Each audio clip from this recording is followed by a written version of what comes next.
अस्सलाम वालेकुम वरहमतुल्लाहि वबरकातुहू। बिस्मिल्लाहिर्रहमानिर्रहीम। ये सबक नंबर हमारा 10 शाम ये हम पढ़ रहे थे, है ना। तो सबक हमारा माशाल्लाह कंप्लीट हो चुका है और इसके अल्फाज मायने भी हमारे कंप्लीट हो चुके हैं।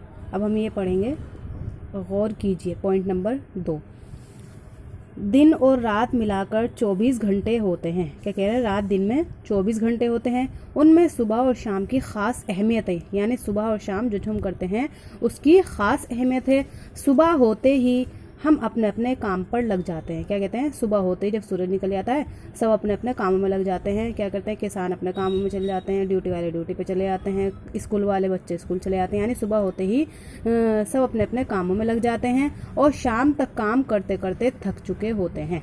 शाम तक काम करते करते थक चुके होते हैं, इसलिए हमें आराम की ज़रूरत होती है।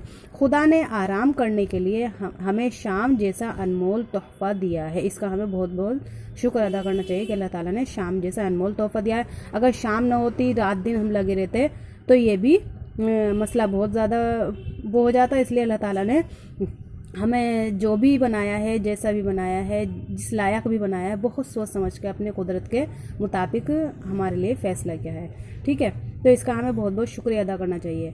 खुदा ने हमारे लिए शाम जो है एक अनमोल तोहफ़ा दिया है, उसका फ़ायदा चरिंद परिंद भी उठाते हैं। ठीक है, तो अब ये है पॉइंट नंबर 3। सोचिए, बताइए और लिखिए। नज़म में शाम होने की कौन कौन सी निशानियाँ बताई गई हैं? तो नज़म में शाम होने की क्या निशानी बताई गई थी? हो गई शाम अंधेरा सा चारों तरफ छा गया है। क्या कहा था? कि शाम होते ही चारों तरफ अंधेरा छा गया है और आसमान में क्या नाम है जी, सितारे चमकने लगते हैं, सूरज पश्चिम में डूब जाता है, चांद निकल जाता है। दूसरा है, शायर ने सितारों की तारीफ़ किस शायर में की है? किस शायर में की है? तो भाई शायर में की है। शायर कहते हैं मिसरा, लाइन है ना। फलक पर सितारे चमकने लगे, जवाहर की सूरज दमकने लगे। यानी इस तरीके से लग रहे हैं जैसे कोई जवाहर हो, कोई मोती हो, इस तरीके से दमक रहे हैं। शाम होने पर मुसाफिर क्या करता है? तो शाम होने पर मुसाफिर क्या करता है? मुसाफिर ने खोली सरा में कमर है, परदेस में जो यही उसका घर। यानी जो परदेस में भी है बस वही उसका घर है जहाँ वो अपने रह रहा है, बस हवा काम कर रहा है। किसान अपने खेती से फारिग हुए, उठा हल को कांधे पे घर को चले। यानी अपने खेती से फारिग होकर अपने अपने घर को सब चल दिए। अब है पॉइंट नंबर 4। इन मिसरों को सही लफ्ज़ों से पूरा कीजिए। अब्र, लुभाते, मोती, जंगल, डूब, फारिग। ये जो खाली जगह दे रखी है हमें पूरी करनी है। गया पश्चिम में जब आफताब, तो यहाँ पर है डूब गया, डूब पश्चिम में जब आफताब। मवेशी भी क्या आएगा? जंगल से आने लगे। हर एक सिमत से बिखरी हुई, तो हर एक सिमत मोती से बिखरी हुई। लो में साथ साथ लिखती हुई भी चलो। पहला आएगा यहाँ पर डूब, ठीक है, और दूसरा आएगा यहाँ पर जंगल। मवेशी भी जंगल से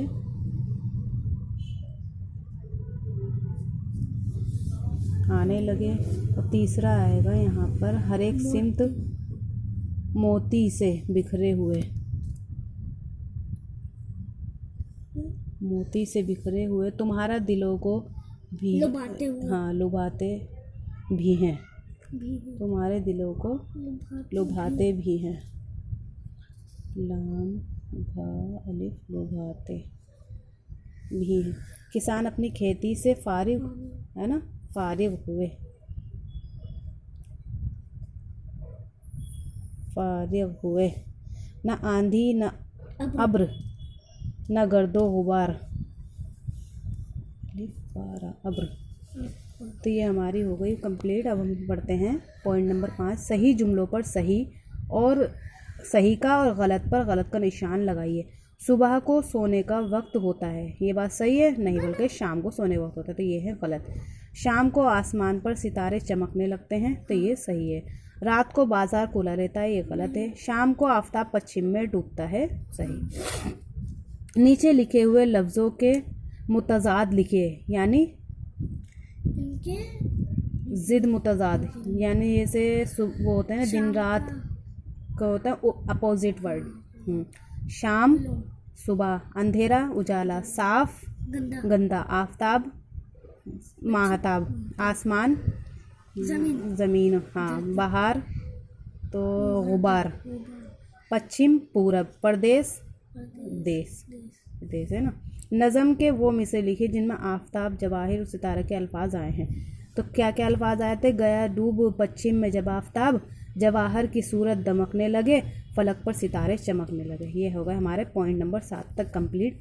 वीडियो बहुत लंबी हो जाएगी, इसलिए हम इस सबक में इतना ही पढ़ते हैं। अब आगे वाली देख लेते हैं। चलो कितना रह गया? 3 रह गई है। हम चलो ये भी कर ही लेते हैं।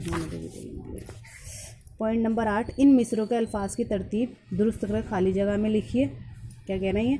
इन मिसरों के अल्फाज की तरतीब दुरुस्त करके खाली जगह में लिखिए। यानी ये है माहताब उफ़क़ पर चमकने लगा, तो हमें इसको सीधा कर कर लिखना है, जैसे नज़म में दिया गया है। उफ़क़ पर चमकने लगा माहताब, सब हैं निखरे हुए साफ साफ, तो हैं सब साफ साफ निखरे हुए। इस तरीके से इन्हें सारों को कंप्लीट करना है।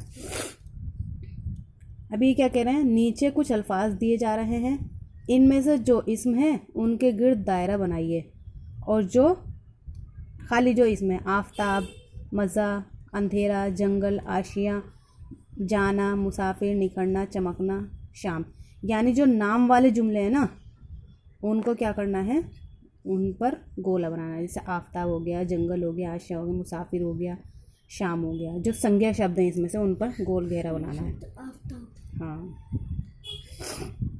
दी हुई तस्वीरों पर 2-2 जुमले लिखिए। जैसे चांद है, ये घर है, इन पर ये किसान है, इनके बारे में 2-2 मिसरे लिखने हैं। जैसे चांद पर, चांद रात को देखने बहुत खूबसूरत लगता है। ठीक है। घर को हमें साफ़ सुथरा रखना चाहिए। किसान अपने हल से अपनी खेती, हल को अपने खेती में काम में लेता है, यानी खेत जोतता है।